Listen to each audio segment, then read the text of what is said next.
وعلى آل سيدنا محمد وبارك وسلم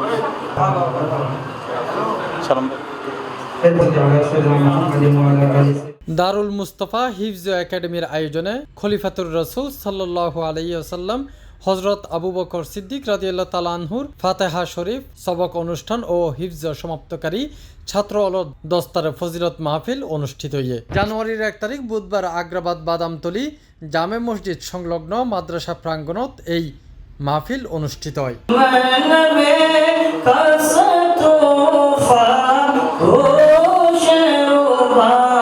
দারুল মুস্তাফা হিফজ একাডেমির পরিচালক এইচ.এম. হাবিবর পরিচালনায় প্রধান অতিথি হিসেবে উপস্থিত আছেন আহলে সুন্নাত ওয়াল জামাত বাংলাদেশের চেয়ারম্যান আল্লামা কাজী মঈনুদ্দিন আশরাফি। এই প্রতিষ্ঠানের সর্বাঙ্গীন উন্নতি কামনা করি এবং যারা এই প্রতিষ্ঠান প্রতিষ্ঠা করছি, যারা সহযোগী, যারা শিক্ষক, প্রত্যেকের শুকরিয়া আদায় করি যে পবিত্র কোরআনে করিমর এই খেদমত আল্লাহ তাআলা তারার পক্ষতন কবুল করো।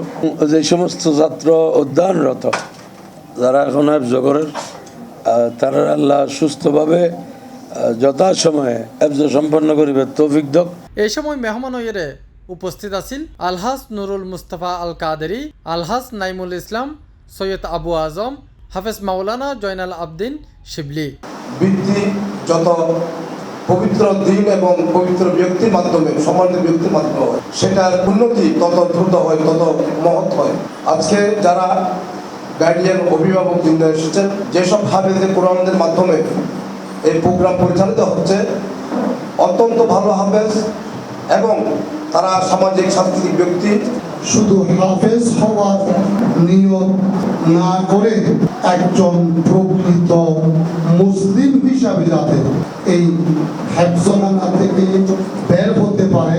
আদর্শিক একটা জাতি গঠনের জন্য কোরআনুল কারীমের সাথে আমরা পাশাপাশি নুরানি সহ আরও যাতে ব্যাপক আকারে এই মাদ্রাসা উত্তরোত্তর উন্নতি করতে পারি, আপনাদের সকলের দোয়া সহযোগিতা কামনা করছি। এই সময় আরও উপস্থিত আছেন মাদ্রাসা খানোর পরিচালক এইচ.এম. আরমান, এইচ.এম. শাহ আলম সহ মাদ্রাসা শিক্ষার্থী হলের অভিভাবক এবং এলাকার গণ্যমান্য ব্যক্তিবর্গ।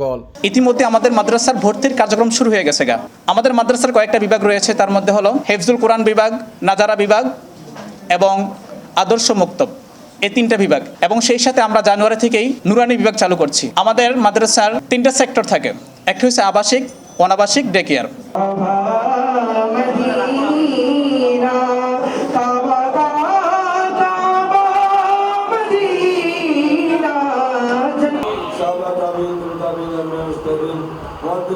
C+ TV